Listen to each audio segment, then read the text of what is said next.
bienvenidos a la sala de conferencias de la Fundación Tatiana Pérez de Guzmán el Bueno. Y hoy estamos de estreno, estrenamos este ciclo que es maravilloso, tiene un título Encuentros sobre arte y naturaleza, que es algo que nos une a la Fundación.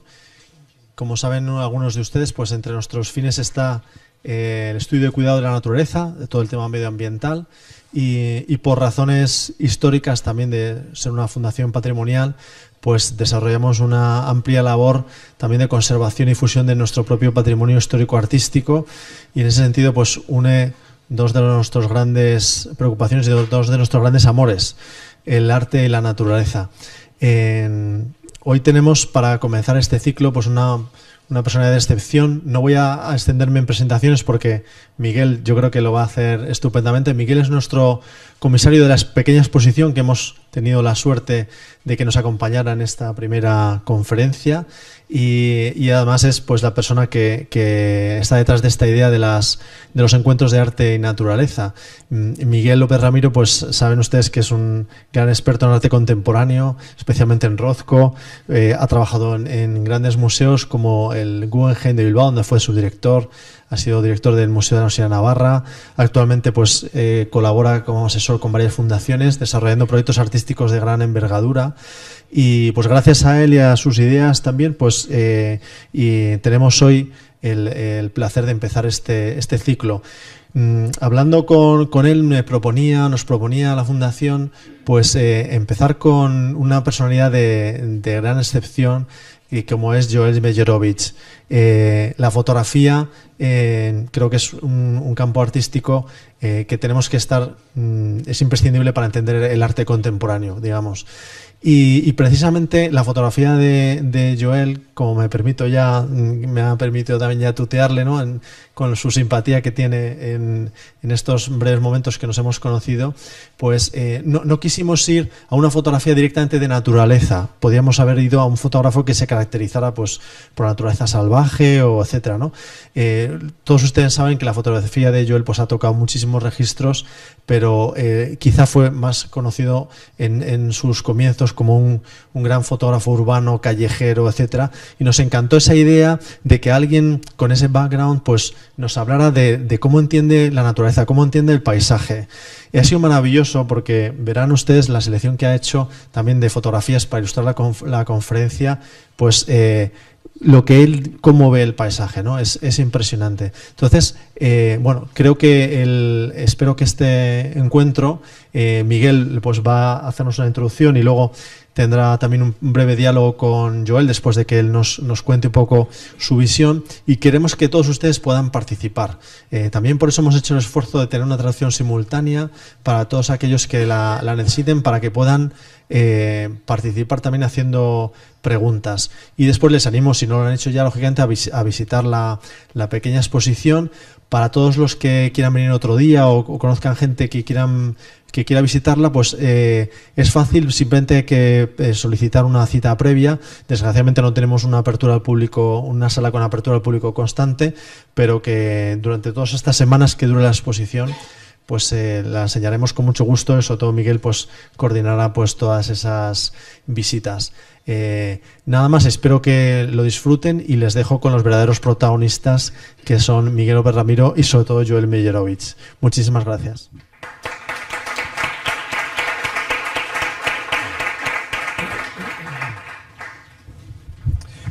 Muchas gracias, Álvaro. Y para nosotros es un honor estar aquí en la Fundación. Dar las gracias también a su presidente, Teodoro, y a todo el equipo de la Fundación, desde Sonsoles, a Blanca, la gente que nos ha ayudado también con el diseño de Wonton. Creo que tenemos aquí una gran joya. El hecho de contar con Joel Meyerowitz para inaugurar este ciclo de conferencias en torno al arte y a la naturaleza, creo que es el mejor principio de una actividad que, si todo va bien, podamos continuar. La idea que propusimos, cuando yo hablaba con Álvaro sobre una posible actividad para la Fundación, tenía que ver con cosas que ya ha mencionado él, de cómo podemos ver la naturaleza, o algo que es tan importante para la Fundación, la naturaleza, el medio ambiente, el cuidado del medio ambiente, cómo lo podemos poner en diálogo con algo tan concreto como el arte contemporáneo. La Fundación tiene un patrimonio importante de arte en distintas propiedades que tenía la fundadora de la Fundación. Hemos podido ver aquí exposiciones de Charles Clifford, por ejemplo, un fotógrafo importantísimo en la historia de la fotografía. Pero yo le planteaba a Álvaro y, por supuesto, a la Fundación la posibilidad de hacer algo que tuviera que ver con ese diálogo de lo natural y el arte contemporáneo. De una manera era establecer un puente y un diálogo con el artista contemporáneo, a través de sus ojos, de su mirada, poder entender la naturaleza desde un punto de vista que es realmente peculiar. El artista tiene esa capacidad de ver cosas que yo ahora mismo, que venía con Joel paseando por la calle, muchos no nos damos cuenta, pero alguien como Joel es capaz de ver gestos y ver actitudes y ver comportamientos que es ese ojo peculiar, el ojo crítico del artista. Los encuentros sobre arte y naturaleza giran en torno a esa idea, la idea de poder acercar a los artistas a la Fundación y poder establecer un diálogo con un contenido, una conversación, un encuentro, una charla, y también utilizar la sala que tenemos aquí anexa a la sala de conferencias para dar este relato y continuar un relato documental, que también es una expresión que le he escuchado a Álvaro mientras estábamos montando, ¿no? Facilitar un documento, no solamente un evento, sino un documento que la gente que ha venido a la exposición o a la charla, pero la gente que no ha podido venir o que lo está viendo por streaming, que luego pueda ver la exposición durante 2 meses. Y ahí os invitamos también a participar, poder ver la exposición y multiplicar esta idea de los encuentros y que la gente venga, que nos pida cita y que podamos extender la idea de Joel Meyerowitz aquí en la Fundación. Al hablar con Joel de su relación con el paisaje y cómo podíamos articular esta conversación, al principio iba a ser una conversación en la que yo le iba a ir preguntando cosas sobre su obra, y él, que es gran amigo y considero maestro, un gran profesor, un gran amante del arte, me dijo: Miguel, quizás es interesante que des un contexto, unas pinceladas, sin ánimo de dar una clase de historia del arte. No soy historiador del arte, tengo una tesis en temas de estética, pero quizás es interesante dar un contexto del concepto de paisaje, cómo surge el paisaje. Es la primera vez, además, que Joel piensa de una manera introspectiva sobre el concepto de paisaje dentro de su obra. Y quizás era interesante hacer este contexto, y es lo que decidimos, dar unas pinceladas de dónde viene el concepto del paisaje retratado por los artistas, desde el Renacimiento. Esta imagen que estáis viendo aquí es una imagen que hasta hace muy poco está expuesta en el Prado, una pieza de Lorenzo Lotto, que pertenece al Museo de Carrara, de Italia, y una pieza que cuando se veía en las salas del Prado, que era una exposición que versaba sobre los retratos de Lorenzo Lotto, había este cuadro que retrata una imagen bíblica de Santa Catalina de Alejandría, los esposorios místicos de Santa Catalina. El que encarga el cuadro es la persona que veis al fondo, que está casi como sujetando la silla de Santa Catalina, perdón, de la Virgen María, y al fondo se ve una estructura gris o un paisaje gris. A mí me llamó la atención, me acerqué, investigué sobre esta pieza que estaba en el Prado y me surgió esa situación como curiosa, ¿no? De que era un paisaje que había sido recortado por alguien, no se sabe muy bien por quién. El lienzo estaba terminado, tenía de fondo un paisaje que hacía como de escenografía, que es como se concebía el paisaje hasta el Renacimiento, escenografías que ilustraban historias o situaciones mitológicas o históricas. Pero alguien se dio cuenta de que ese paisaje tenía cierto valor intrínseco y lo recortó.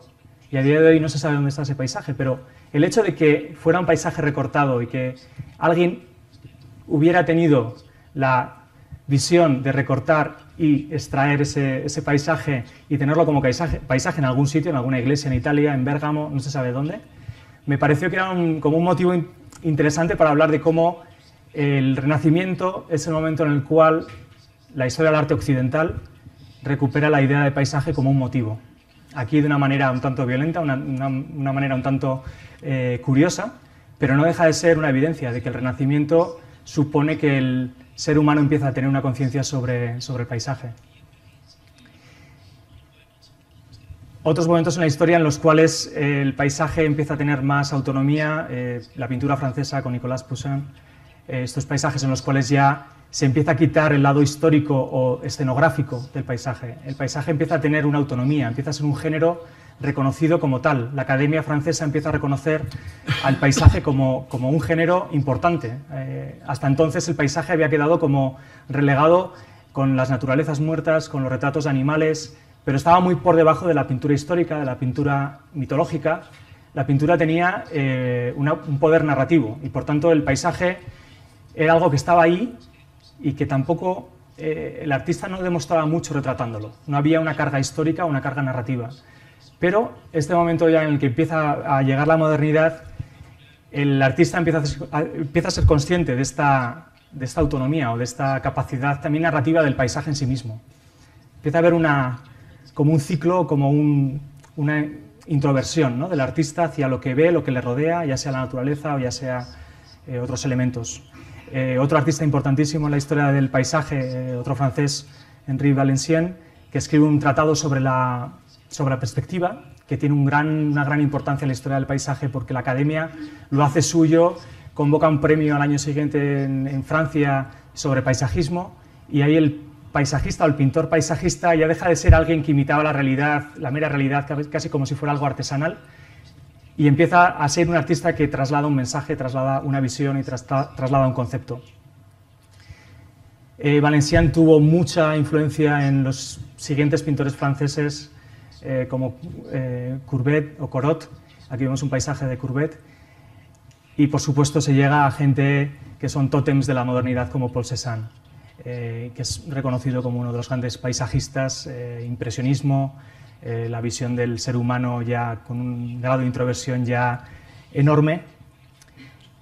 Y lo siguiente que pongo aquí en imagen es una foto recientemente tomada en una fundación en España, la Fundación Cerezales. Invitó a Hamish Fulton. Hamish Fulton es uno de los grandes artistas que trabajan el paisaje de una manera performativa. Sus obras tienen que ver con una performance que es caminar, y lo que queda de esa performance puede ser una fotografía, puede ser un rastro en el suelo de unas hojas donde han pasado unos caminantes. La posmodernidad entendiendo el paisaje de una manera ya totalmente, que interactúa totalmente con el que crea el paisaje. El artista se convierte en un escultor en el paisaje. O gente como Robert Smithson, que esta famosa pieza Spiral Jetty en Estados Unidos, que también es uno de los iconos del land art, el arte basado en el paisaje. O sea, el paisaje ha llegado de ser landscape, que originalmente la palabra viene de Landschaft, que en alemán significa trozo de tierra o trozo de país, como género, y acaba siendo un género en sí mismo el land art. Hay artistas que trabajan desde la tierra, sobre la tierra, y generan este tipo de esculturas. Quería dar este contexto para hablar de cómo el paisaje es un género en sí mismo, o sea, que el paisaje es un concepto sobre el que los artistas se enfrentan. Ya está encima de la mesa. Yo creo que cualquier artista con el que hablas hoy en día, ya sea Cristina Iglesias, ya sea artistas como Olafur Eliasson, todos trabajan y dialogan con la naturaleza, con lo natural, incluso con el medio ambiente, con el mantenimiento del medio ambiente. O sea, hay un discurso ya incluso de responsabilidad, ¿no?, hacia el medio ambiente. Pero con este contexto, y volviendo otra vez hacia atrás, hacia los años 50, 60, que es cuando empieza Joel a tomar fotos, y ahora es cuando le dejaré al que hable, pero lo interesante de la obra de Joel en cuanto a paisaje, y si lo tomamos en todo este contexto express de la historia del paisaje en la pintura en Occidente, Joel tiene un hito fundamental en su carrera, que es un viaje que hace por Europa, y es la razón por la que le conocí además, porque ese tránsito que hace por Europa, la mitad de ese año que pasa en Europa lo pasa en Málaga. Pero el hito de ese viaje, y por lo que realiza la primera exposición en el MoMA en el año 68, es una serie de fotografías que toma desde el coche en movimiento. Son paisajes tomados con una cámara, que él nos podrá explicar, en el cual se va sucediendo un paisaje alrededor, o enfrente de la ventana. La cámara o el coche se convierte en una cámara casi metafísica sobre la que van sucediéndose una serie de paisajes. Y Joel, de una manera como automática, instintiva, va pulsando una cámara de fotos y aparecen este tipo de imágenes. Esta es una imagen tomada en España, bajando hacia el sur, una imagen en la cual se ve el volante de su Volvo y se va al fondo unos árboles que casi parece que están creciendo del volante, ¿no? Hay un paisaje que surge de una anécdota, de una casualidad, de un momento, de una fragmentación de la realidad que es capaz de capturar él con un instinto que es realmente peculiar.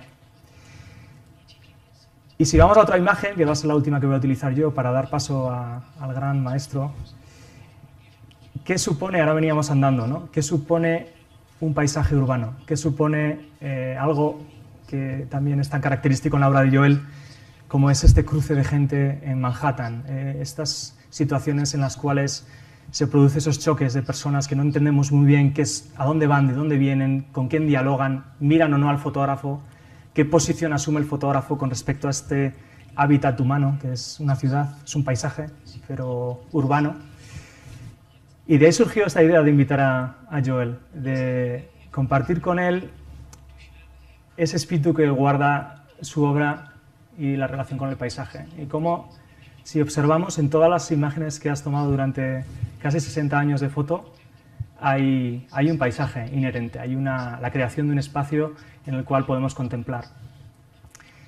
Te voy a dar paso a la palabra, pero antes quiero darte las gracias. Joel es un grandísimo amigo mío, es un gran maestro, es una excelente persona y me encanta que esté aquí. Os dejo con él, ¿vale?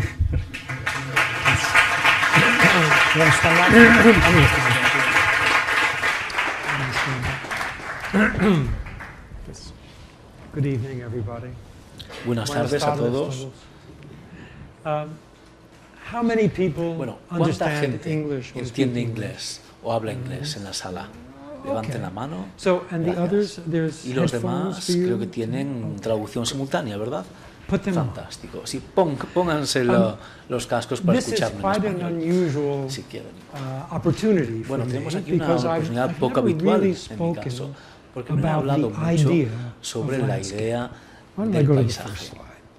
Y voy a pasar I've a la never primera spoken diapositiva. about Nunca he landscape hablado because it's del only paisaje a part porque es of solo una the parte larger bodies of work that de I've made los over mayores grupos de 55 arte que he years creado of making en photographs. 55 años de But when fotografía. Miguel suggested Pero cuando Miguel sugirió considering this, que I considerase realized este that tema, me di all of cuenta us today are living in a de que hoy en challenged día todos vivimos landscape. en un We entorno find that our con natural desafíos. landscapes are Vemos being que nuestros challenged by entornos naturales industry and se ven pollution. desafiados por la We find industria, our por la urban polución. landscapes Vemos que are nuestros being entornos urbanos overbuilt and tienen demasiada the air construcción in y que cities el is aire en getting las worse ciudades because of the pollution. empeora debido a la We polución. are suddenly Pero de repente connected nos to vemos a conectados variety of landscapes. con diferentes And I thought paisajes. this might be an Y interesting pensé, bueno, esto theme podría ser un tema tonight interesante para from a hablar, photographic point para of comentar view, hoy desde el punto de vista to show you fotográfico, how para in the course mostraros of my 55 cómo en years, esta carrera de at 55 different años, times en of diferentes in my own momentos evolution,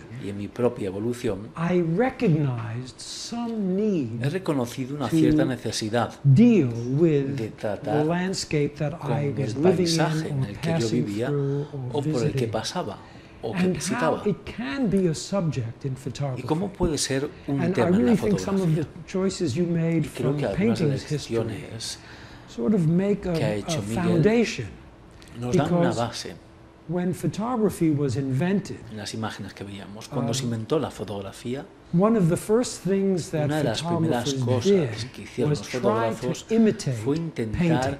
imitar la pintura. And mostly they did Y sobre todo, genre scenes of people in hacían escenas marketplaces genéricas or de in gente small en mercados, villages or en pequeños portraits pueblos, of people. o retratos de personas. More of a documentary idea. Se trataba And más de una landscape idea wasn't documental. something that was considered Y el a paisaje no serious era algo photographic, area of Considerado como un investigation. área Only seria de in the fotografía y de late investigación. 19th Solo a finales del año 19 empezó la fotografía a interesarse en los paisajes. Y un joven paisaje, como yo, que llegaba a la fotografía en el año 1962, yo en este caso no tenía ni idea de qué quería fotografiar. Pero sí sabía que las calles, la ciudad, la vida urbana era aquello que me apelaba más. El paisaje no estaba ni siquiera en mi radar de interés. Sin embargo, la vida continúa y en ese primer año, en el 1962, hice autostop. Desde Nueva York hasta Ciudad de México. Y por el camino pasé por paisajes. En cuanto salí de Nueva York,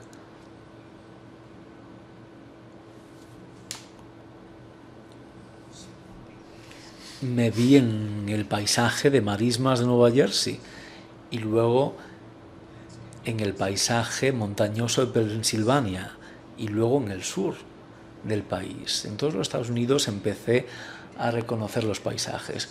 No lo entendía como tema aún. Y de repente un día crucé la frontera a México y estaba esperando en una especie de parada de bus para que me llevasen a la Ciudad de México. Y de repente apareció un arco iris en el cielo. E inmediatamente, como lo haríamos todos, respondí a ese arco iris porque la verdad es que es algo precioso. Y podría haber caminado 5 metros más hacia adelante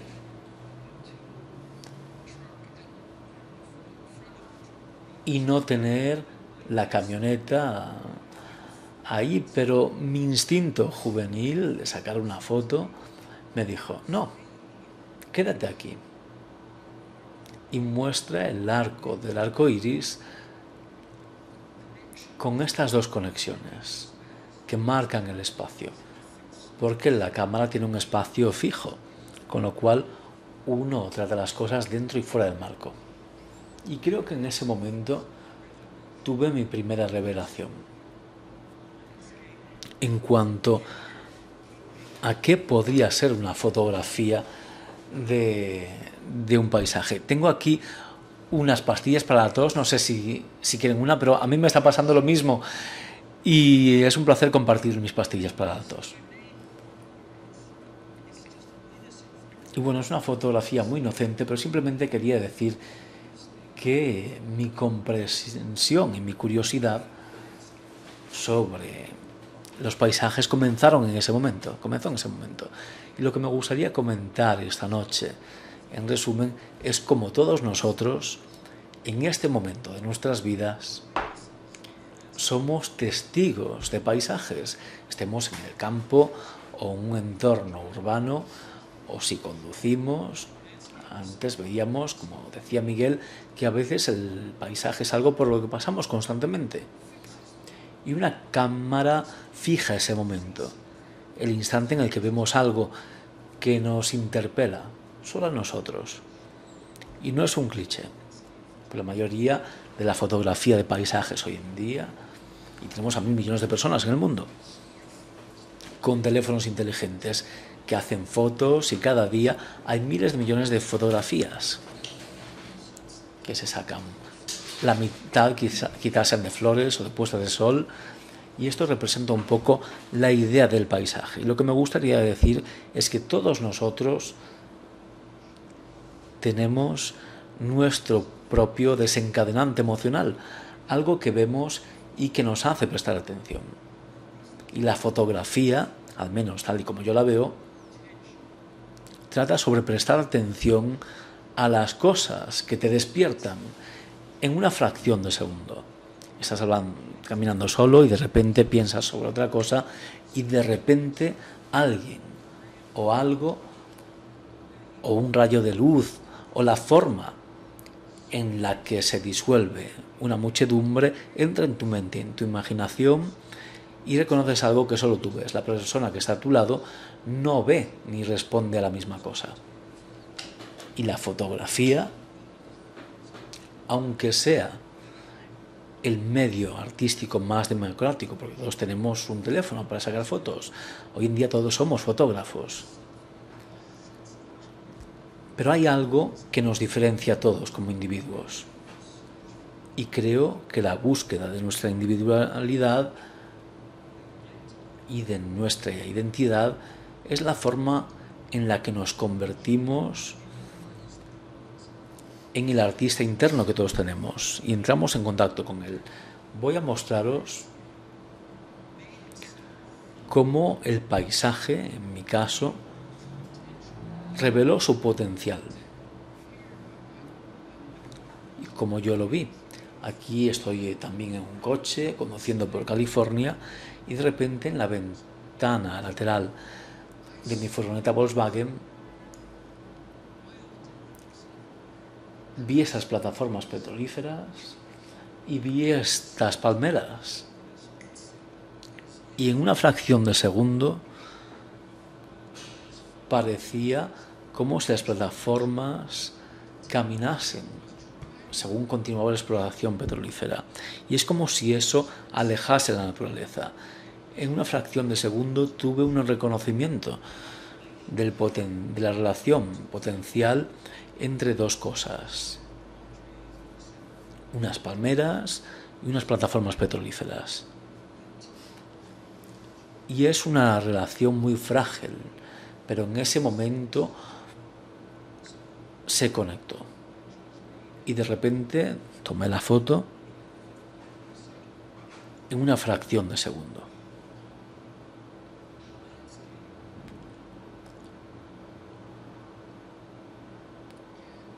El paisaje puede mostrarse con diferentes capas superpuestas. Y el paisaje es tridimensional, tiene lugar ahí fuera. Pero en una cámara, cuando tomamos una foto, es bidimensional únicamente, con lo cual hay cosas en la parte inferior y luego va subiendo. De abajo a arriba o de izquierda a derecha. Digamos que niega la profundidad del espacio. Y aquí vemos un paisaje que se ordena de una forma gráfica. Y vale la pena observar cómo el espacio cambia tu relación con lo que ves.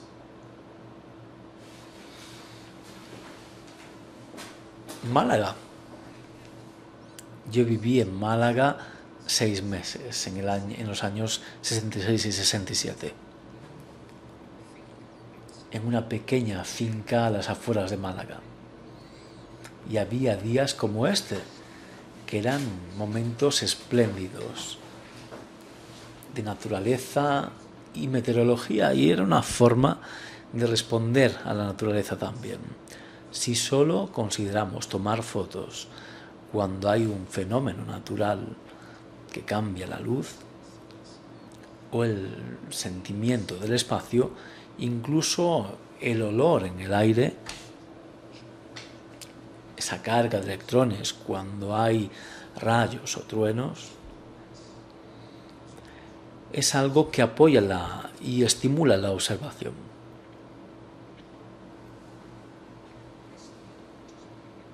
¿Y por qué parar viendo únicamente la naturaleza? A veces nos levantamos en un hotel o en la casa de alguien, miramos por la ventana y de repente, en una fracción de segundo, hay algo sin aparente magia o importancia que se vuelve mágico.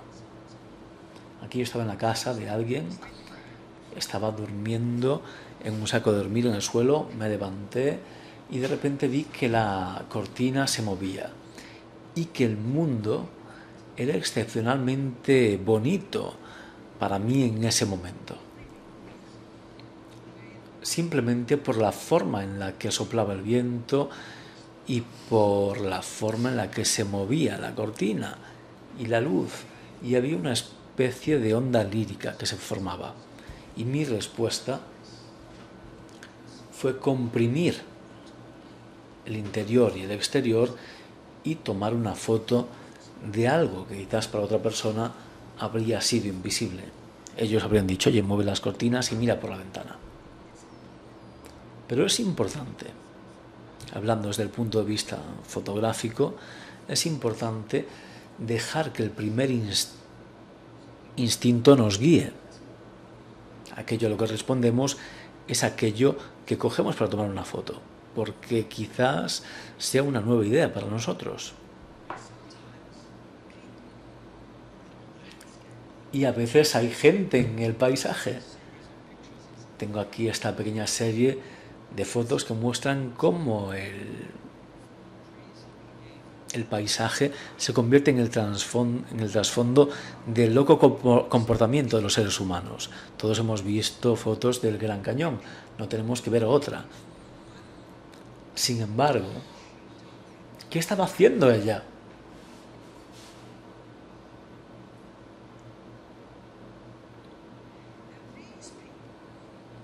Y estas personas eran parientes míos, me avergüenza un poco de decirlo. Estas personas en California pidieron a alguien que pintase este entorno, este paisaje, esta idealización con una cascada y con palmeras en su jardín trasero.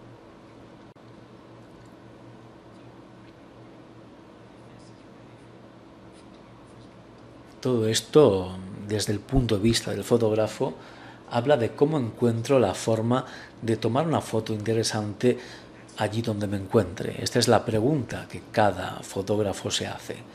¿Cómo puedo hacer que este viaje hoy sea interesante? Estoy en un lugar aburridísimo. ¿Dónde está la parte interesante? Y en un momento como este, esto es en Yosemite,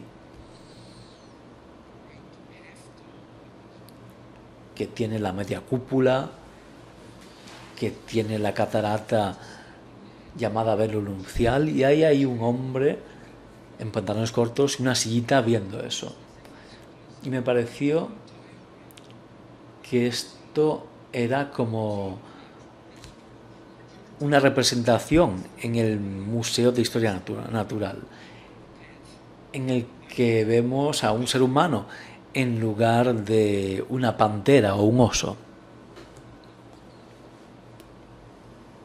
Volvemos atrás a esta. Y de nuevo, si esas personas no estuviesen ahí, quizás me habría quedado en el borde donde ellos estaban mirando ese día nublado, viendo la isla en la distancia y tomando una foto sobre la calidad lumínica de algo que desaparecería cuando la niebla se fuese. Pero verlos a ellos con ese ballet al borde me ofreció un momento fotográfico interesante. Y es otra forma de trabajar con la idea del paisaje.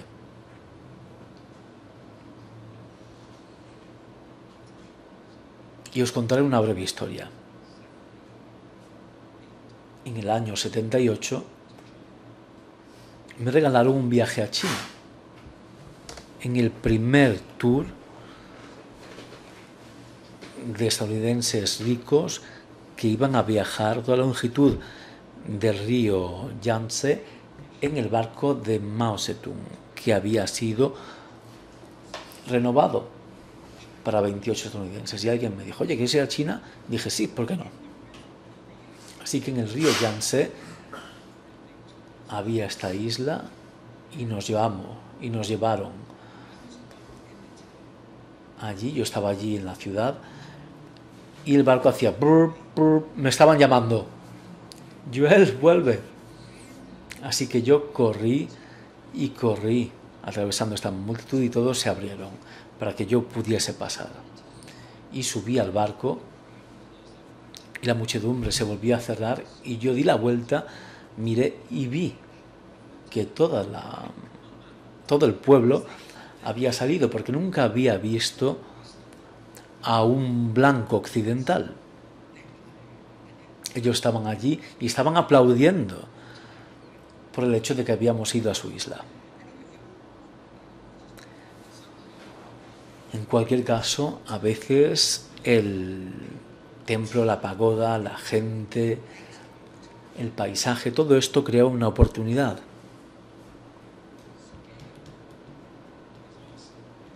Y la escala también es un problema con el paisaje. A veces nos vemos mirando hacia arriba o hacia abajo con cosas que están lejos. De alguna forma es nuestra relación con ello. ¿Es ese un paisaje interesante? Y hoy, cuando venía de Londres en el avión y sobrevolando esta parte de España y los pequeños pueblos y cómo se agrupaban hace unos 500 años, tuve esta impresión, viendo cómo los pueblos crecen y uno ve el círculo con edificios más recientes alrededor y luego ves las autopistas de alguna forma, desde el aire, tienes otra perspectiva para ver el paisaje y para ver la transformación de pasado a presente. En este caso, vi un pueblo en Gales, al borde del mar, antes de que tuviesen lugar muchos desarrollos contemporáneos que cambiaron el paisaje. Creo que hoy en día todo estaría construido, pero en aquel momento tenía una cierta armonía. El color de los tejados, la arquitectura, la forma en la que el urbanismo lo contenía todo, para que la gente se sintiese bien.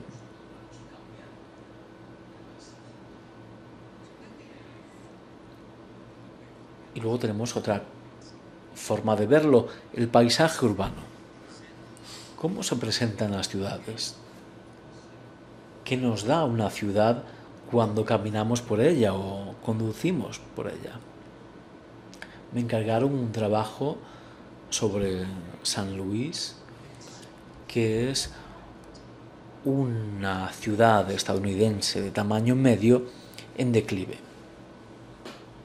Y pasé un año, no entero, pero varias semanas en diferentes estaciones yendo a San Luis.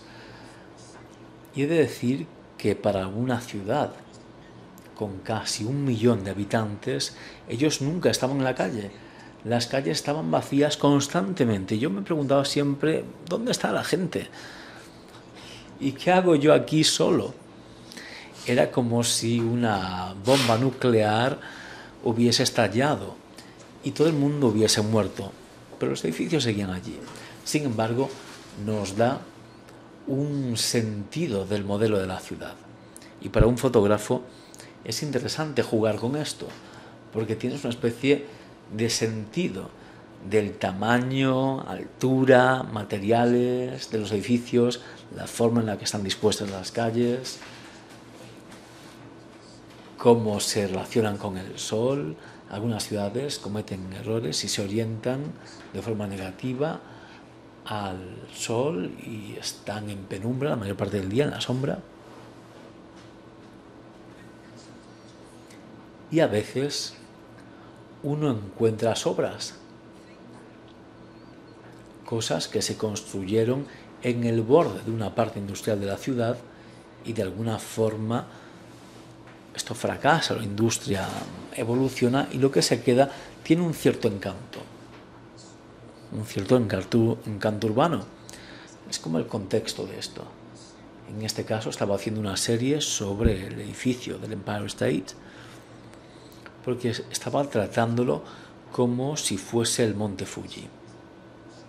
No sé si conocéis la serie de Hokusai, con 36 perspectivas en la carretera de Hokkaido sobre el monte Fuji, y el monte Fuji siempre estaba al fondo y había gente dedicándose a la agricultura o pescando. Eso era lo que hacía la gente, pero el monte Fuji siempre estaba allí, en el fondo, de una forma perfecta. Y yo traté el Empire State como si fuese mi monte Fuji.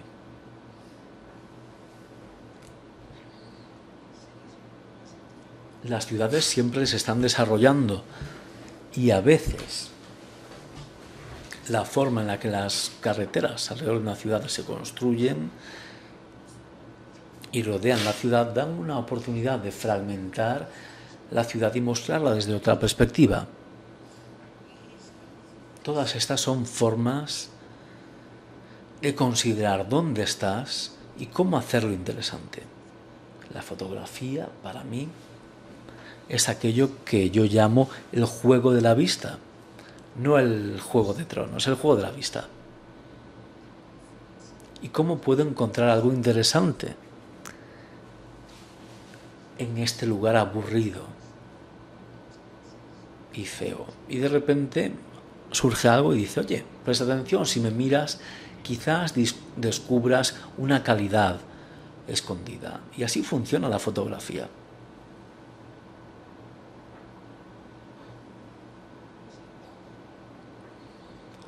Los Ángeles, podríamos llamarlo también Lost, ángeles perdidos. Esta escena urbana me afectó de una forma extraña. San Luis era una ciudad que se estaba desplomando. La parte media de la ciudad estaba siendo destruida. Había edificios del siglo XIX que se estaban demoliendo para construir aparcamientos. Y uno podía ver incluso entre esos edificios que están al fondo, vemos espacios vacíos. Allí había edificios. Pero cuando yo vi este espacio, me recordó de las grabaciones europeas que vemos en las plazas, de los espacios públicos donde antes había mercados. Y uno ve de repente una arquitectura, una plaza con 3 lados muy ornamentados. Me parecía muy bonito. Y esa es la versión americana. Y para mí me parecía como una broma pesada. ¿Dónde está el mercado? Solo hay coches aparcados. Sin embargo, la forma me parecía interesante.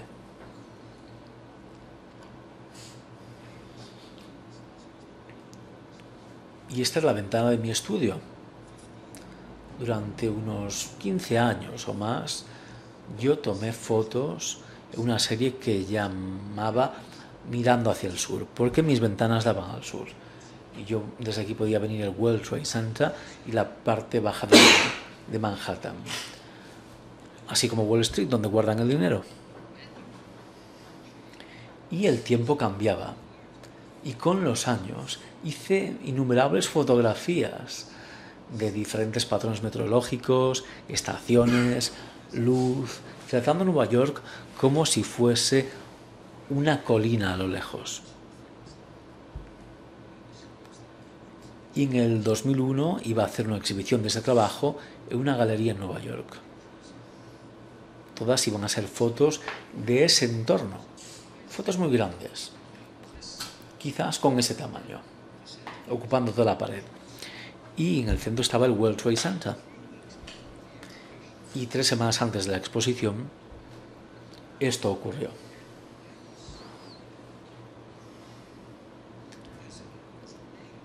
Y como neoyorquino, estaba tan apenado con esta tragedia que quería ayudar de alguna forma, quería ser servicial.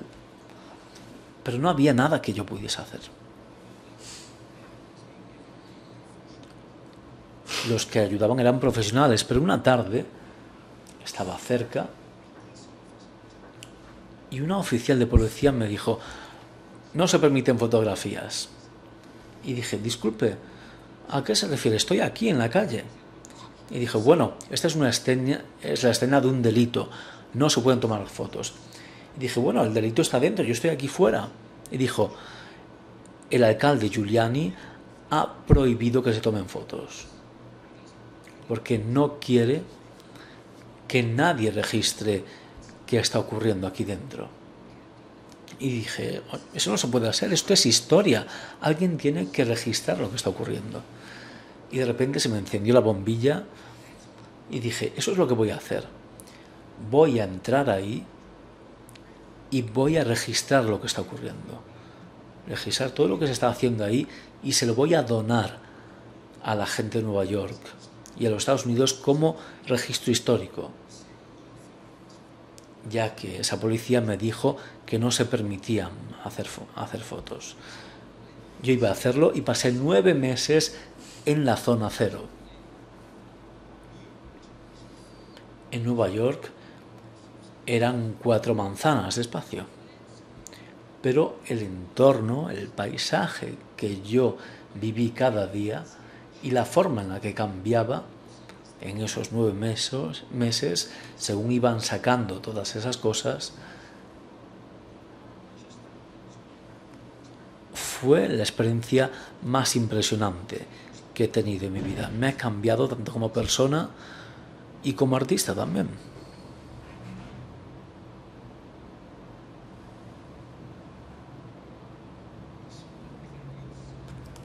Ese humo que se ve ahí son explosiones. Cada vez que estas máquinas sacaban un trozo de hierro, el aire entraba en el agujero y había incendios del combustible del avión que estaba ahí enterrado, y estos pequeños incendios se alimentaban con aire y explotaban, con lo cual había constantemente golpes de humo y era como si uno estuviese alrededor de volcanes en miniatura, así todo el día. ¡Pop! Y era impresionante que nadie muriese debido a eso, tras los ataques, obviamente.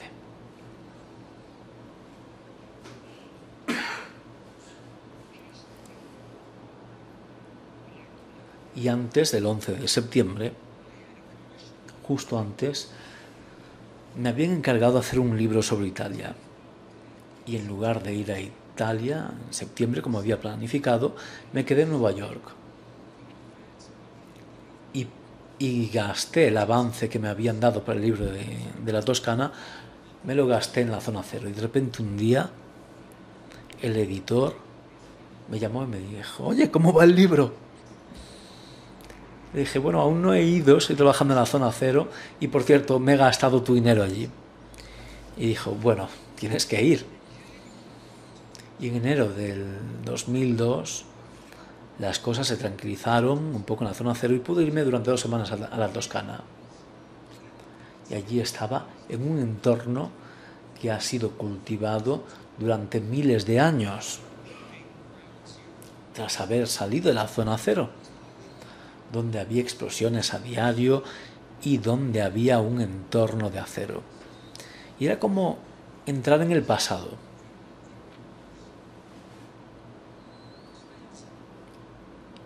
Y fue una experiencia muy limpiadora de alguna forma, trabajando en la zona cero, con el nuevo estado mental del terrorismo que ha cambiado todas nuestras vidas. El volver a la Toscana me mostró que el mundo seguía siendo un lugar bueno, que podíamos contar con él, con las estaciones, con los cultivos, y que los agricultores seguían siendo optimistas y continuaban con su vida, y la bondad de su vida era importante para mí. Y el tener estas dos cosas al mismo tiempo, de alguna forma, me dio esperanza. Y todos necesitamos mantener nuestra esperanza, sobre todo si vives en la era Trump en Estados Unidos hoy en día. Necesitas un poco de esperanza. Y una vez fui a este bosque y unos agricultores acababan de talar unos árboles, los habían organizado, y me recordó a lo que ocurría en la zona cero, aunque lo clasificaban de forma diferente. Estaban recogiendo leña para la siguiente estación. Querían tener leña o unos postes para utilizarlos. Y había algo parecido en la zona cero. Ellos ponían el acero aquí, otros objetos en otro lado. Ellos clasificaban y buscaban en la zona incluso partes corporales que pudiesen identificar a algunas de las 3.000 personas que murieron allí. Con lo cual era otro proceso de clasificación diferente.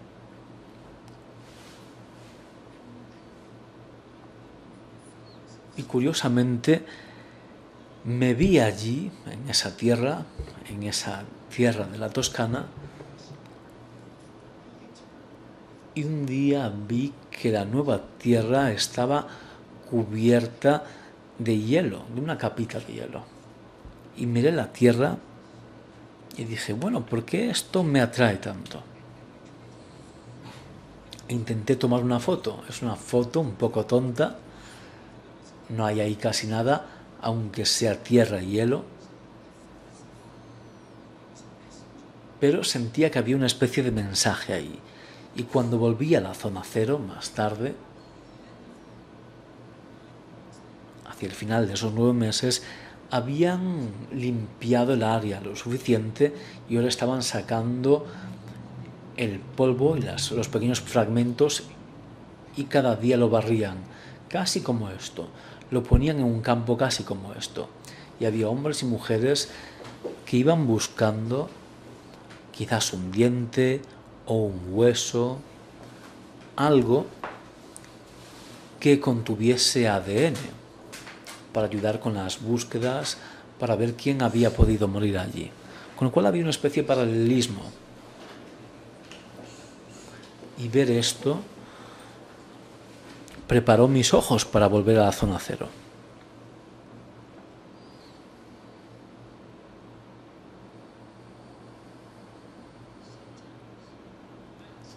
A veces los paisajes son un momento del día. En un momento dado empecé a trabajar con una cámara de madera de formato grande. 20 por 25 centímetros, con una película muy grande. Y vi que algunas de las primeras fotos que hice se hicieron en el momento en el que la luz desaparecía. Porque esta cámara miraba al momento en el que venía la oscuridad. Y según se aproximaba la oscuridad, yo añadía tiempo de exposición para que la cámara pudiese leer esa oscuridad. Y eso me permitía ver el paisaje desde una perspectiva temporal. Una hora sugería otra forma de mirar. Y no hay nada especial aquí. No hay nada magnífico. Es simplemente un camino entre dos edificios, con una farola y una playa y una cadena que atraviesa. No hay nada de importancia. Lo único que está ahí es la luz. La calidad de la luz, el aspecto escenográfico y teatral de esa pequeña playa, la marea que se aleja, fue suficiente para hacerme pensar, esto es interesante. Sí que a veces un cambio en la meteorología o en la hora del día nos convence de que hay algo nuevo allí.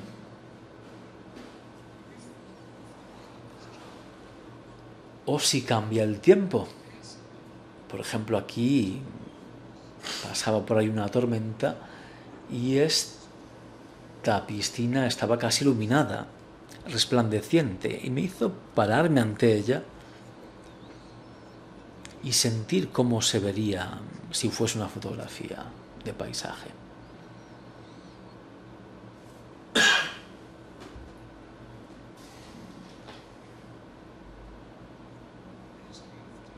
En la historia de la fotografía vemos cosas como el Partenón o el Coliseo, fantásticas estructuras de hace 2000 años que son fotografiadas cuando las vemos en el siglo XIX o incluso hoy en día.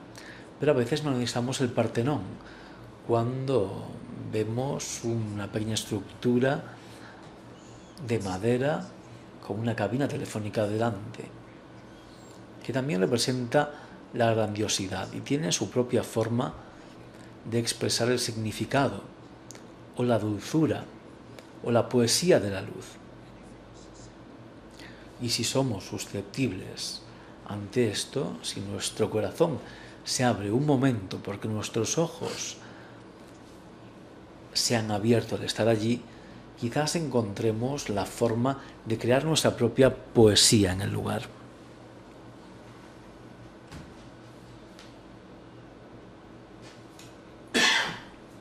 Y en realidad pasaba por aquí conduciendo, iba al supermercado, pero siempre tenía mi gran cámara conmigo. Vi esto y esto parecía algo sacado de Disneylandia, de Walt Disney. Había unas luces fluorescentes, el anuncio de Coca-Cola, el cielo azul, era como un gran cliché. Pero se convirtió en algo bonito debido a la hora del día. Y para mí el paisaje es este tipo de paisaje comercial que nos ofrece una nueva forma de responder. Algo delicioso. Yo podía casi degustar el color.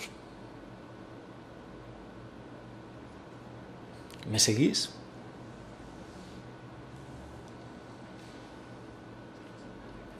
Y hay otra dimensión en el paisaje que yo llamo el paisaje irreal o surrealista. Hay cosas que de repente uno tira.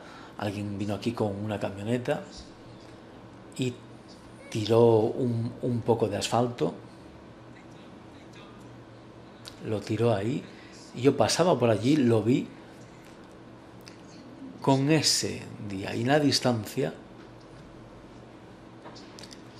vi este pequeño complejo que parece casi un pueblo español en la costa. Lo veo y digo, vaya, estas dos cosas son curiosas. Pues la fotografía funciona, sobre todo para mí, relacionando dos cosas separadas en el marco. Cuando pones dos cosas juntas, o más de dos cosas, creas una relación y creas una fotografía. No se trata solo de tomar una foto de algo que está en medio del marco. Si tienes una idea de algo que está lejos y cerca, eso ya es una idea. Lo aunas en el marco y de repente es posible algo nuevo. No siempre constituye algo interesante, pero cuanto más lo intentas, más éxito tienes con ello. De cualquier forma, a veces ves cosas al pasar. Y hay una cualidad surrealista que te habla. Como una tormenta de nieve. Estaba conduciendo en la autopista y de repente veo este gran cartel publicitario y lo único que se ve ahí es la luz. Pero me pareció algo precioso al pasar rápido. Y también un riesgo.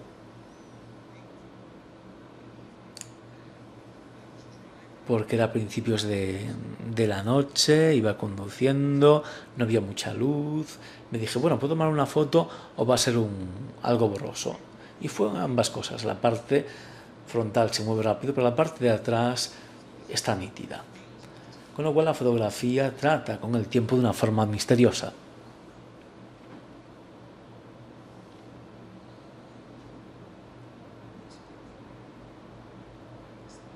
Y esta foto, este paisaje marítimo, plantó una semilla en mi mente cuando tomé esta foto en el año 76 en Gales. Y esa semilla continuó creciendo y con los años he tomado muchas fotos de piscinas al lado del mar. Y un amigo francés, viendo algunas de estas fotos hace unos años, me dijo, oh, André Chenelou. Y me dijo, entre el perro y el lobo. Esa hora de la tarde está entre lo domesticado y lo salvaje, entre el perro y el lobo. Y a mí me parecía que estas piscinas y el mar son el perro y el lobo. La piscina es más segura, con el mar nunca se sabe. Podría haber un tiburón, quién sabe. La luz en la piscina, el mar un poco más brusco, esto me inició algo que construí más tarde, pero no os mostraré esas fotos, excepto esta que tomé en Málaga. Tenía aquella otra foto en la cabeza y cuando llegué a Málaga vi esta imagen que tenía una cualidad surrealista, casi daliniana, con las sombras, las farolas, había algo que vibraba en mí. Y esta imagen también tiene algo surrealista. Es solo un parque, pero está al lado del mar. Y digamos que aúna una cierta energía visual. que se me ofrecía como paisaje.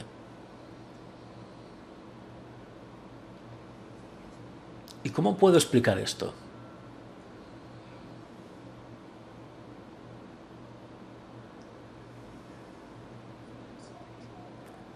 Aunque se trata de la foto de un edificio, ese pequeño cuadrado en ese espacio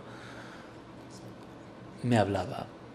Porque en Provincetown, en Cape Cod, hay cientos de estas pequeñas cabañas con espacios entre ellos muy estrechos o puertas que te dejan ver el mar. Y siempre ves el pequeño cuadrado de mar. De hecho, yo creía que Hans Hofmann desarrolló sus pinturas abstractas basándose en esta observación, porque él vivía aquí, enfrente de algo parecido a esto. Y él creaba pinturas y cuadros expresionistas muy grandes que tenían cuadrados de color en la parte superior, que plasmaban esa energía. Nunca supe por qué me gustaban, pero cuando pasé unos años en Provincetown vi esto y de repente se me ocurrió, vaya, Hans Hofmann ha debido de tener la misma observación. Quizás no conozcáis su trabajo, quizás sí, pero podéis buscarlo.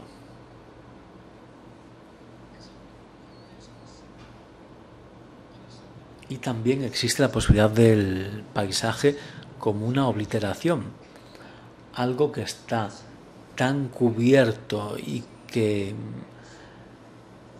está tan liado que solo vemos un caos, un gran lío, pero es un paisaje.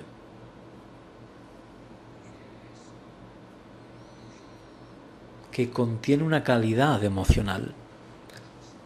Si lo miramos de frente y vemos la energía de la naturaleza, es como un cuadro de Jackson Pollock, con un montón de energía, pero la naturaleza lo hizo por sí sola. Y estar delante de esto es como una meditación. Yo salía cada año en Estados Unidos en primavera, en lo que llamaba el día en el que el aire se volvía verde. Es cuando empiezan a salir los pequeños brotes en los árboles y hay una especie de musgo verde en el aire. Y eso es lo que veíamos aquí.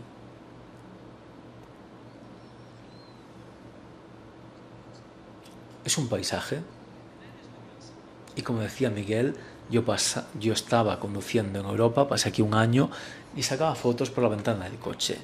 E hice miles de fotos de las cosas más alocadas que vi.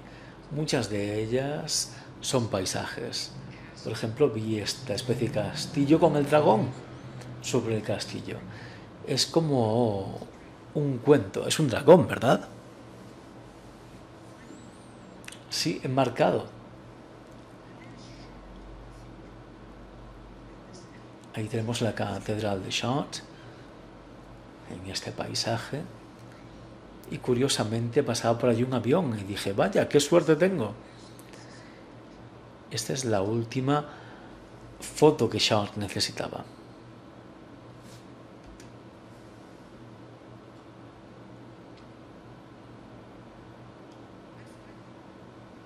Y finalmente, el paisaje urbano, las personas en la ciudad. Hubo un periodo en mi vida, en los años 70, en el que empecé a hacer fotografía en color en los 60, luego mezclé blanco y negro fotografía, y en los 70 decidí que solo quería hacer color. Pero tenía que cambiar mis tácticas en la calle, porque el color era algo lento, la gente se movía rápido y tenía que adaptarme. Y cada vez me alejaba más del plano en el que habitualmente fotografiaba.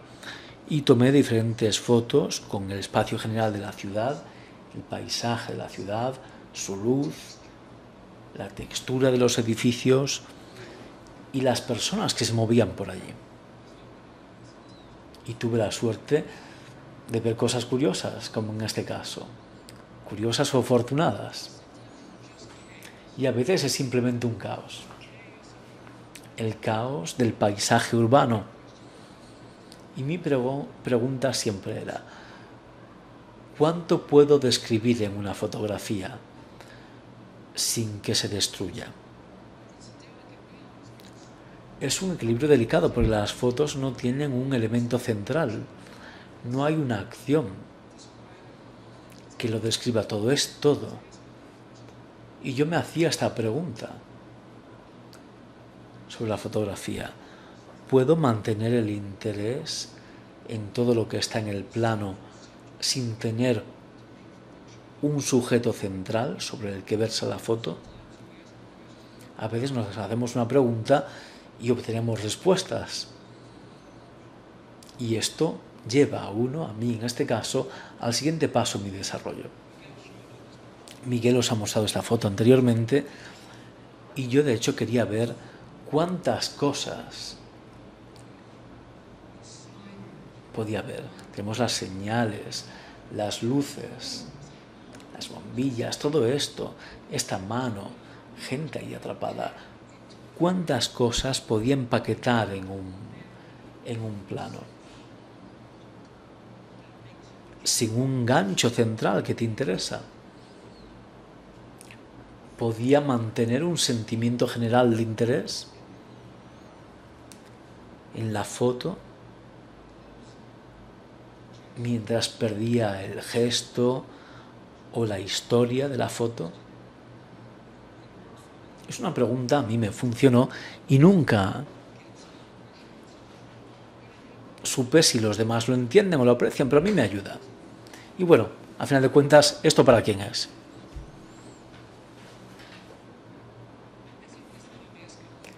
Y tenemos aquí las dos últimas fotos y he de decir que aquí lo intenté ver si podía tomar fotos de casi nada.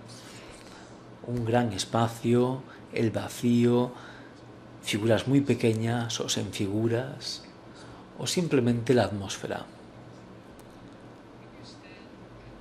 Porque cuando estamos al lado del mar, y yo viví al lado del mar durante 35 veranos en Provincetown, Massachusetts, en Cape Cod, cerca de Boston, y cada día yo veía esto y cambiaba constantemente y en cada estación. A veces el horizonte se desdibujaba y en este momento había una explosión. El día pasaba de ser un día caluroso a una tarde fresca y de repente el aire se condensaba como niebla justo ahí y eliminaba la línea del horizonte en la parte media de la foto. Y hay algo, una calidad tonal límpida, como un pasaje musical, como un adagio de un momento en la música.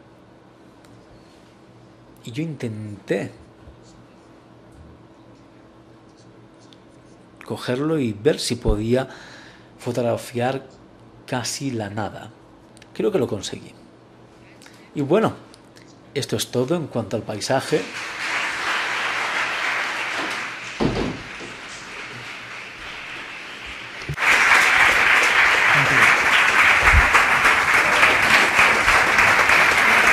Thank you very much. Gracias.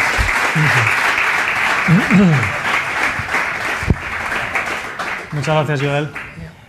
Es que haya interacción, me decía Joel que le encantaría responder todas las preguntas que se puedan.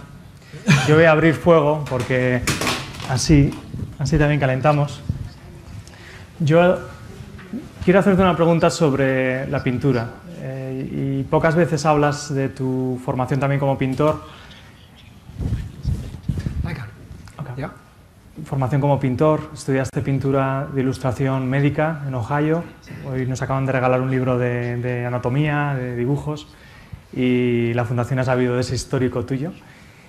Has mencionado a Hans Hofmann, has mencionado a Jackson Pollock, muchas veces hemos hablado de Mark Rothko. Tú querías ser pintor, encontraste el mundo del diseño, finalmente te convertiste en fotógrafo. ¿Qué te ha aportado la fotografía que la pintura no te daba? Si en algún momento pensaste en ser pintor, no sé si llegaste a pensar en ser pintor, pero es verdad que te formaste como pintor. ¿Qué encontraste en la foto para describir la naturaleza en concreto?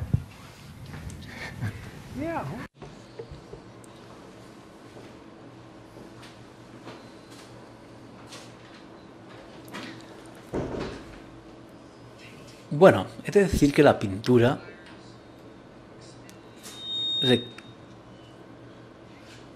requiere, como decía, un periodo extenso de tiempo. En el estudio, día tras día, trabajas en tu lienzo, observas y continúas la conversación con la pintura el tiempo que sea necesario. Podrían ser años y sigues volviendo a ese cuadro. La fotografía te da solo una fracción de segundo. Has de tener una intensidad de sentimiento y un sentimiento de confianza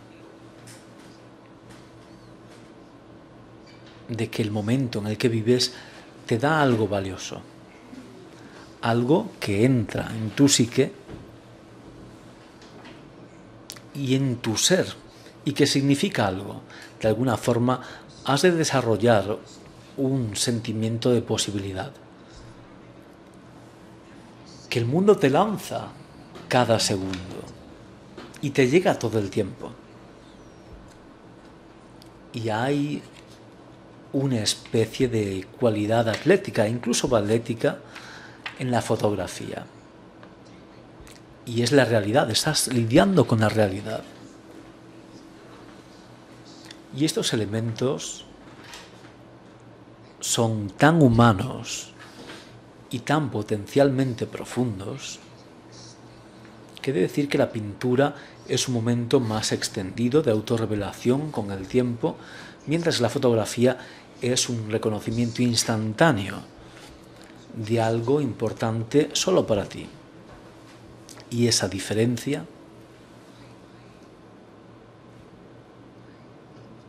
es interesante. Yo saltaba en ese momento. Estaba hambriento de esa revelación, de ver cómo era la vida, con una cámara en la mano. Una cámara en la mano te da, de alguna forma, una licencia para ver. Y puedes ver cualquier cosa. No hay límites en lo que puedes ver. Y eso es lo que me ocurrió. Como ver a Robert Frank tomando fotografías, moviéndose. Has mencionado ahora la acción. O sea, estás detrás de la cámara, pero tienes una acción, una performance, hay cierto carácter de ballet. Tenéis que ver a Joel tomando fotos. Es alguien que se sabe meter en los recovecos, sabe encontrar el punto, que yo creo es la magia de tu imagen, ¿no? Saber meterte en el sitio. Y tenéis que verle, si hay tiempo, después tomas alguna foto y lo veis en directo. Es verdad, la pintura tiene esa diferencia. La pintura es verdad que es más reflexiva, tiene más tiempo, hay un timing más largo.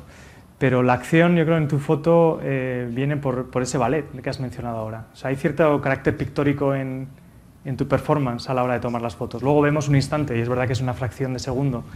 Pero sí que yo que te he visto tomar fotos, sí que hay una performance, hay un acto casi pictórico, ¿no? No sé si... Yeah.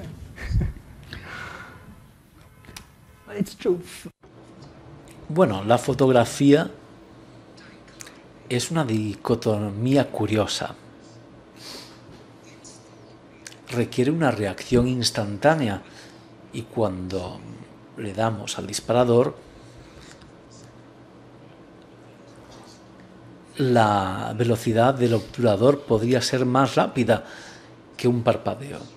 Sin embargo, en un cierto momento hay un grado de lentitud, de tomarte tu tiempo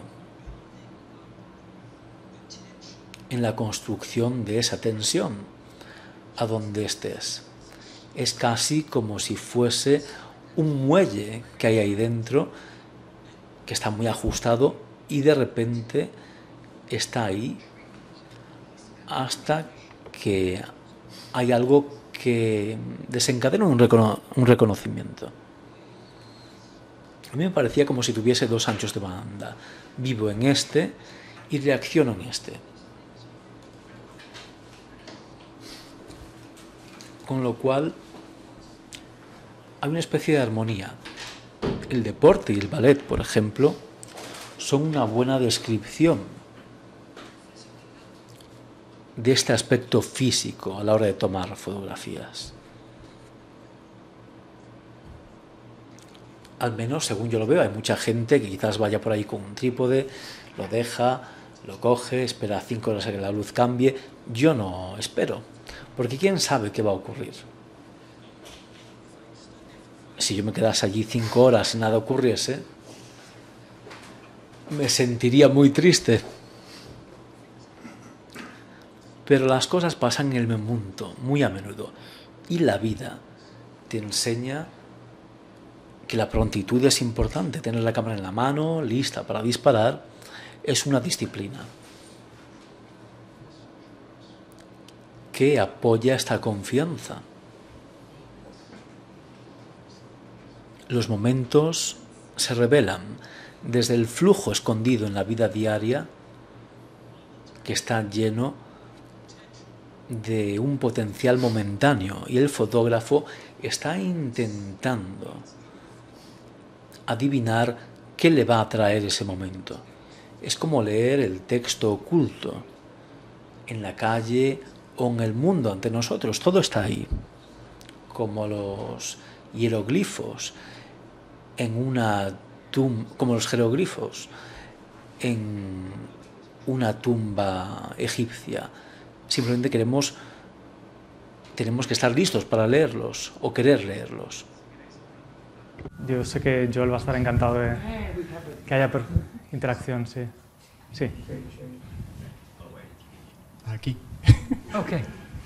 No quería dejar pasar esta oportunidad, que nunca lo hago, pero para preguntar, muchas veces uno hace una fotografía y se enamora de ella. Y con el paso del tiempo, cuando la vuelve a ver, ya empieza a pensar que no es tan buena. ¿Eso le ha pasado?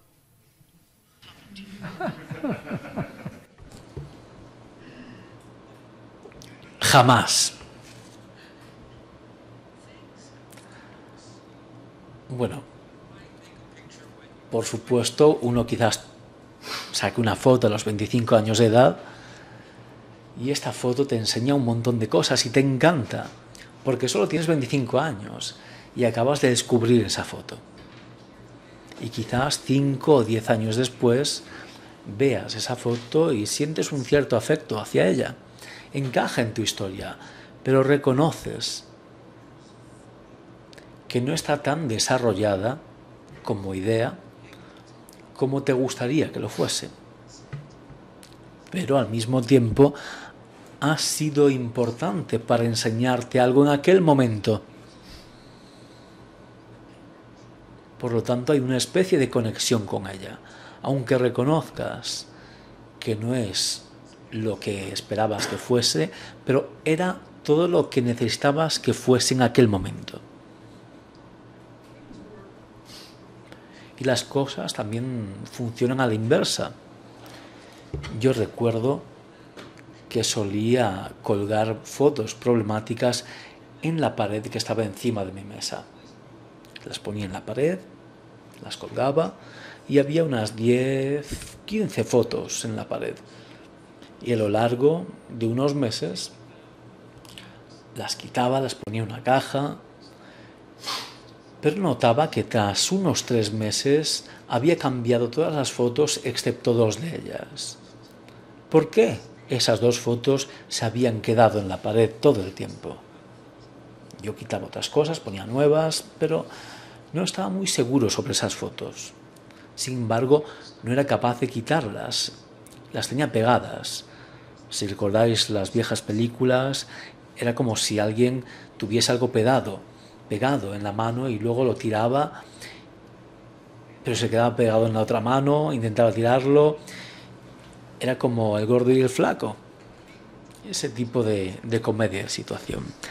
Y así eran estas fotos. Se me quedaban pegadas durante un tiempo y luego me he dado cuenta de algo. Me está hablando, me está diciendo que no he de tirarla. Tengo una lección para ti, me decían. Pero yo no podía entender esa lección al principio. Sabía que era una foto confusa o problemática. Y aguantaba todo ese tiempo hasta que por fin la entendía. Con lo cual las fotos sí funcionan de esa forma. En diferentes momentos. Y gracias por esa pregunta.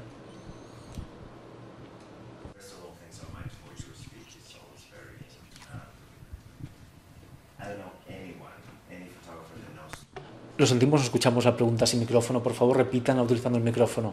No podemos escuchar la pregunta sin micrófono. ¿Puede pedirle a alguien a la persona que repita su pregunta desde el principio, por favor? Bueno. Sí. Muchas gracias. I have two questions. One is about art, the other one is about commerce. One of your most iconic pictures is the one in New York with the shadows of people against some coats, and at the end of the picture, on top of the picture, you see a Gucci sign. I would like to know if you ever got any shares from Gucci.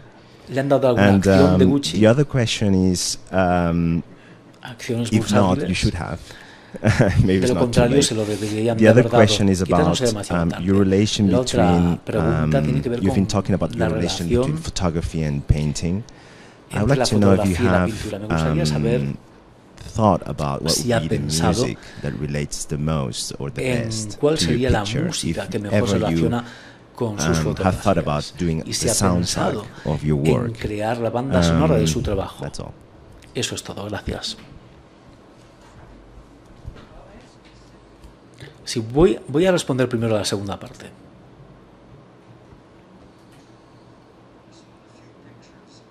Habéis visto las fotos de la zona cero en Nueva York y luego me fui a la Toscana. Mi esposa y yo, ambos nos encargaron el libro sobre la Toscana. Ella iba a escribir su propio texto, no necesariamente relacionado con mis fotos. Y durante los meses que estuvimos en la Toscana, tras el cierre de la zona cero, condujimos a todas partes y escuchábamos una suite de Adagio, una y otra vez. Durante un año solo escuchábamos Adagio, porque la calidad del paisaje en la Toscana es así. Y nos dejábamos llevar por ese paisaje y nos perdíamos a diario. No teníamos ningún destino.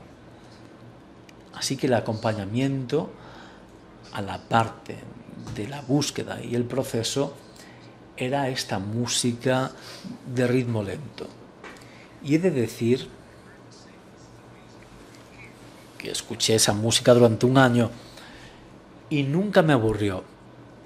Siempre me animaba y sentía que me fusionaba con el paisaje y con el ritmo de conducir lentamente por la Toscana.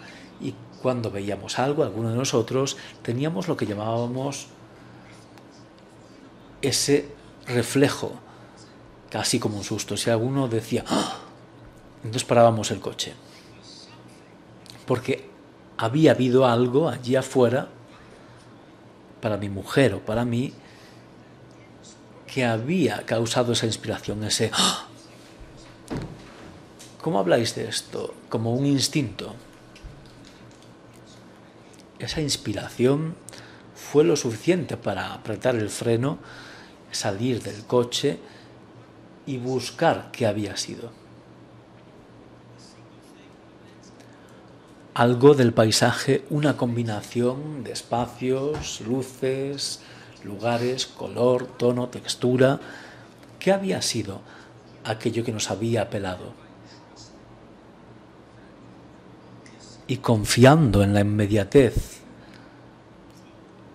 de esa llamada interna, fuimos capaces de crear un trabajo con escritura y con texto y con fotografías muy conectados con esa experiencia. No eran ilustrativos, sino que emergían de la experiencia. Y necesitamos mucha confianza para hacerlo, porque a menudo uno solo trabaja con el ojo. Pero confiar en ese instinto y esa llamada es algo muy potente. Es un abandono potente del control. A menudo a los artistas nos gusta controlarlo todo y dejarlo ir, dejar que te llegue tal y como lo hace, ha sido algo impresionante. Y esto cambió mi trabajo. Mi trabajo se ha convertido en algo mucho más intuitivo con el tiempo, menos mental y más espiritual. Y diría que el adagio es algo que creo que se conecta. Si no fuese adagio sería el jazz, porque esa cualidad improvisada de los músicos de jazz de alguna forma apoya muchas de las respuestas instantáneas que yo he tenido en el mundo sobre diferentes cosas sin pensar sobre ellas. Y el año pasado un cineasta francés hizo una película sobre mí y mi trabajo. Él tenía un músico de jazz que hizo la banda sonora y encaja perfectamente. Me encantó, la verdad, el hecho de que alguien hubiese hecho todo eso y compusiese algo para reproducirlo, para tocarlo con las fotos. Se llama La piel de las calles, de Paul Delarue. Bien, ¿alguna otra pregunta? Sí, hay una por allí.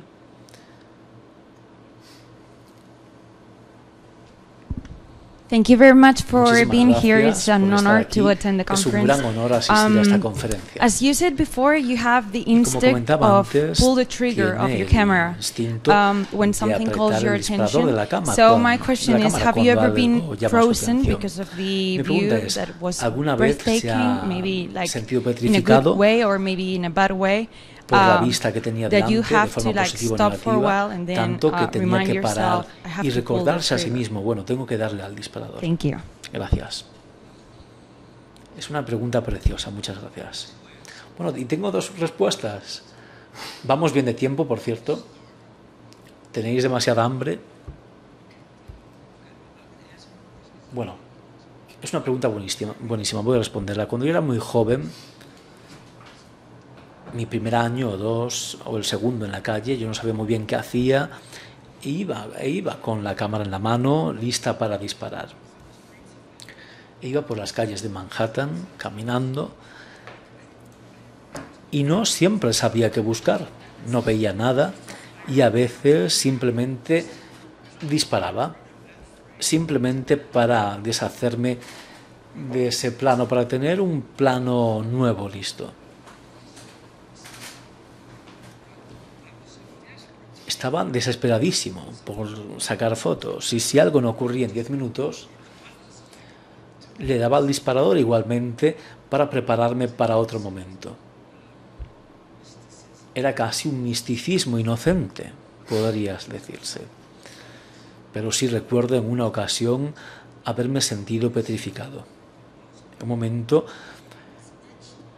me perdí la foto más impresionante, pero la sigo teniendo en mente y la voy a describir porque creo que nunca podré contárselo a un público en otra ocasión. En el año 1966 pasé un año en Europa. Fui en primer lugar a Inglaterra, luego a Escocia y a Gales y a Irlanda, y luego vine a vivir en España. Conducí un momento por el campo en Irlanda y las carreteras allí son estrechísimas y ellos tienen unos setos al lado. ¿Sabéis a qué me refiero, verdad? Unos setos, y uno no puede ver mucho. Es como si uno condujese por un túnel, pero que no tiene nada arriba, solo paredes. Y además estoy conduciendo por una parte diferente a la que se conduce en en Estados Unidos estoy conduciendo por la izquierda y no por la derecha. Y de repente hay una curva en la carretera y desde la parte superior del seto veo que un hombre salta, se catapulta y cae al suelo, por encima del seto. Él probablemente puso sus manos en una roca y se catapultó y cayó al suelo así. Y yo iba dando esa curva y tenía la cámara aquí en el regazo y con una mano tenía el volante, pero no pude apretar el disparador porque estaba conduciendo por el lado contrario al que estaba habituado, no me sentía hábil con la mano que me quedaba libre y aquello era como un Cristo que estaba aterrizando y ahí me sentí emocionado y petrificado al mismo tiempo. Muchísimas gracias por esa pregunta. Bueno, creo que tenemos tiempo para una última pregunta. Un poquito de tiempo después para ver la exposición, pero bueno, tenemos tiempo para más preguntas. Encantados, porque es un lujo escucharte. ¿Alguna pregunta más? ¿Alguien que se anima? Ahí, Belén. Bueno, perdón. Thank you for the talk. Muchas gracias por la charla. This is a personal question. Yo tengo una pregunta personal. I'm not a professional. I no love soy taking profesional. pictures Me encanta for pleasure. Sacar fotos Yeah. por placer. I live in a city. I live in Madrid, and when I walk through, sometimes I include people. I put my camera down. So how can I get rid of my fears? Because ¿y cómo puedo deshacerme de mis miedos? But how Eso es can muy I? importante. Because sometimes I Sí, put pero my ¿cómo camera puedo hacerlo? down. Porque a veces bajo la cámara si veo a gente. ¿Una No, cámara de no, verdad a o un real teléfono? camera. No, una cámara de verdad. Yeah. Vale. And get close to people. Because sometimes I would like to get close. A veces me For gustaría example, acercarme a la gente. One day, near the metro Por ejemplo, otro día station, cerca de there una was a estación man de with metro, a había un fur hombre coat around neck, and I would like to take the con picture, un but abrigo de piel. at the end I didn't dare to do that. Finalmente no me atreví a I hacerlo. was scared. I was afraid. Me daba miedo. Yeah. Sí, quizás I am shy. te sentías tímida. Soy tímida, de hecho. Pues yo también lo era. Y tuve que superar mi timidez. ¿Cómo? Bueno, voy a contarte algo. Hace unos meses, alguien creó lo que se llama Masters de Fotografía. Es mastersofphotography.com, son 35 lecciones de 5 horas en las que yo hablo con la gente tal y como he hablado esta noche, de la misma forma. Y hablo de ese problema en concreto, porque todo el mundo que tiene un interés en la fotografía callejera tiene ese problema. Bueno, es gente con su privacidad, no puedo sacar la foto, no tengo derecho, tengo vergüenza. Bueno, estás en un lugar público. Cualquier persona que está en un lugar público entiende que está en un lugar público junto. Y tienes derecho a tomar una foto en un lugar público de todo lo que ocurre allí. No vas a vender la foto para una publicidad de ropa. Estás simplemente sacando una foto. Si alguien tiene alguna objeción, puedes decirles: estamos en un lugar público. Yo tengo el derecho de sacar la foto de cualquier cosa que me interese y no voy a robar su alma. Estoy simplemente fotografiando la vida en Madrid. Y si alguien te lo impide, dice: oye, yo simplemente fotografío la vida en Madrid. Luego dices a esa persona: de verdad, estabas guapísimo hoy. Tuve que incluirte en la foto porque estabas guapísimo. Dices algo así y luego le sonríes. Ellos dirán: vaya, alguien ha creído que yo hoy estaba guapo o guapa. De esa forma los tranquilizas. Y yo lo he hecho toda la vida de esa forma, hasta que desarrollé la confianza de decir: oye, estoy en la calle, ellos también, y si alguien me dice: no puedes hacerlo, digo: oye, es un lugar público, no quieres que te saquen fotos, quédate en casa. porque hoy en día todo el mundo hace fotos. Pero mira mi curso, creo que vale mucho la pena y te vas a reír mucho. Por una parte y por otra vas a aprender a ser invisible para poder tomar esa foto de esa persona fantástica con ese abrigo de pieles. Valor es lo que se necesita, valentía. La última. Bueno, muchas gracias ha sido muy inspirador. Quizá ha respondido ahora justo, pero no quería dejar de preguntar. Es una pregunta sobre el oficio, el tiempo y la técnica. Y es una pregunta sobre si con el tiempo que lleva, tanto tiempo dedicado a un oficio, hay algo que haya aprendido que solo el tiempo le ha hecho posible aprenderlo, algo que no esperaba, que no tiene que ver con dominar la técnica y con la mirada, algo inesperado que solo el tiempo en su oficio le ha podido mostrar. No sé si es el coraje, pero no quería dejar de preguntar. Preciosa pregunta, muchas gracias.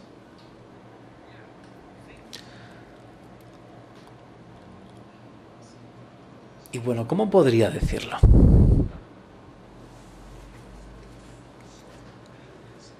Creo que la primera gran lección para mí que me dio el tiempo y el estar en la calle fue que la gente hace lo mismo una y otra vez, independientemente de dónde uno esté en el mundo. Los seres humanos se comportan como seres humanos y tras un tiempo, si eres un fotógrafo, un activo, puedes empezar a predecir, no de forma perfecta, pero desarrollas una especie de percepción extrasensorial. Y esa percepción extrasensorial es una intuición de que esa gente que está allí, que viene hacia aquí, va a llegar al mismo tiempo que esta persona que está aquí, que tiene un caniche en sus brazos y van a cruzarse. Y yo estaré en el lugar apropiado, en el momento apropiado. Antes hablé de un texto invisible. La calle es ese texto invisible. Uno lo lee una y otra vez al mismo tiempo. No es un texto literario, con una palabra seguida de otra. Es todo al mismo tiempo. Son cosas que ocurren simultáneamente. Y si estudias el comportamiento humano, puedes comenzar a predecir, no de forma precisa, pero sí lo suficiente para tener una mejor toma, una mejor posibilidad de tener una buena foto. Porque vas a ver que los seres humanos se comportan de esta forma, que la energía en una calle, en una ciudad, funciona de una cierta forma, con lo cual te interpones en la belleza, en el trayecto de la belleza cuando puedas. La belleza del momento, no solo la belleza de lo bonito. Y yo intento leer qué ocurre para poder llegar a un lugar cuando creo que algo va a ocurrir, y suele ocurrir. Espero que esto responda a tu pregunta. Me gusta agradeceros a todos por haber sido tan pacientes conmigo y con mi falta de maestría en vuestro precioso idioma. En los 6 meses que viví en Málaga, hablaba castellano con acento andaluz. La gente me preguntaba si era de Málaga. Y de hecho vivía con una familia de gitanos que bailaban flamenco. Y ellos hablaban una especie de dialecto que era incluso más difícil. Y he perdido eso porque ahora mismo vivo en Italia e intentar aprender italiano a esta edad es difícil. Acabo de cumplir 80 años, con lo cual aprender un nuevo idioma a los 80 años no es fácil, pero estoy llegando allí, me apaño. Con lo cual tuve que olvidar el español para poder aprender italiano y os pido disculpas a todos.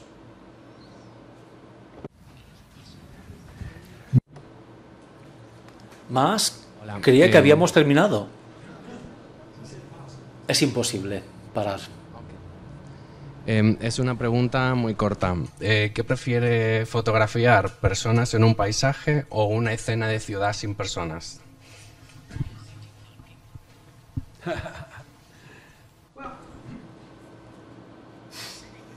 Una ciudad sin personas es un entorno muy extraño, con lo cual me encantaría fotografiarlo. Y voy a menudo por lugares vacíos, como os he mostrado antes en San Luis.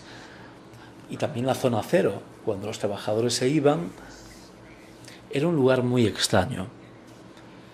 Pero la energía de la vida contemporánea, que siempre es contemporánea, cada momento que vivimos es nuestro momento. Y he podido ver la cantidad contemporánea de la vida durante 55 años y me encanta. Es como un idioma para mí. Y me encanta verlo en lugares extranjeros porque entiendo cómo se traduce la vida estadounidense, la vida francesa o la vida en España. Y creo que esté donde esté, allí es donde tomo la fotografía. Muchísimas gracias. ¡Salud! ¡Salud! Y salud. Muchas gracias a todos.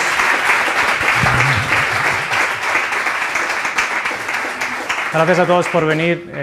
Gracias a la Fundación de nuevo, Teodoro, Álvaro, todo el equipo de la Fundación. Una maravilla trabajar con vosotros. Gracias, Joel, por el esfuerzo de venir desde Londres para esta conferencia. Y os invitamos a ver la exposición porque lo tenemos aquí al lado. Tenemos 2 meses para volver a verla siempre que queráis. Y de nuevo, muchas gracias, Joel. Gracias.